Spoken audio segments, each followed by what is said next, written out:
तर आम्ही सुरू केला आहे द्वारकादास सामकुमार बदलापूर ब्रांच मध्ये पेटणी महोत्सव एक्झिबिशन। तर ही साडी बघा, आता तुम्ही 5 ते 6 हजारला घेतलेली साडी आता मिळणार आहे फक्त आणि फक्त 2499 रुपयाला।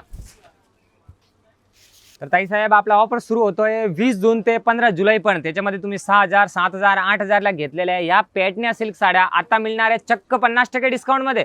Self Kalanjali, contrast Kalanjali plus Kanjivaram border मध्ये पेटणी। हा पॅटर्न बघा तुम्ही, एकदम सुपर आणि धमाकेदार ऑफर आहे आणि ह्या वर्षीचा आहे ना एकदम सेफ्टी ऑफर असणार आहे। ऑल ओव्हर बुट्टी मध्ये बॉर्डर बघा तुम्ही किती युनिक बॉर्डर आहे आणि ही साडी ना ओरिजिनल बेंगलोर पेटणी आहे फक्त 2499 ला। हे ओरिजिनल गडवाल पेटणी येवला मध्ये तुम्ही 7 ते 8000 ला परचेस केलेली आता मिळणार 3400 रुपयामध्ये 2 प्लस हे बघा आता पूर्ण कांजीवरम बॉर्डर मध्ये पेटणी 3 ते 4000 किमतीची 5300 मध्ये 2। तर ही बघा आरीवर कलांजली पेटणी तुम्ही 6 ते 7000 मध्ये परचेस केलेली आहे, पण मशिनरी वर्क नाही, पूर्ण हँडवर्कची ब्लाउज पेटणी बघा तुम्ही, ब्लाउज बघायचा फुल ब्लाउज आणि त्यासोबतच आहे ना पेटणी। ब्लाउज आपण बाहेर करायला गेलो ना तर 1000 ते 1200 रुपयाला फक्त ब्लाउज करून मिळणार आहे। तर ऑल ओव्हर बुट्टीमध्ये आपल्याला ही कलांजली 7 ते 8000 किमतीची साडी ह्या 25 दिवसाच्या मेगा ऑफर मध्ये आपल्याला मिळणार आहे फक्त आणि फक्त 1999 रुपयाला विथ आरीवर्क ब्लाउज। आणि याच्यामध्ये कलर सुद्धा तुम्ही बघू शकता, भरपूर कलर्स आहे, त्याच्यातून फ्रेश कलर्स येणार आहे आणि त्याचबरोबर पेटणीमध्ये भरपूर कॉन्सेप्ट आहे। तर ह्या संधी आहे ना फक्त 25 दिवसासाठी आहे, तर लवकरात लवकर आपल्या द्वारकादास सामकुमार बदलापूरच्या ब्रांचमध्ये व्हिजिट करा। अधिक माहितीसाठी स्क्रीनवर नंबर दिलेले आहे, डिस्क्रिप्शनमध्ये पुणे ॲड्रेस आहे।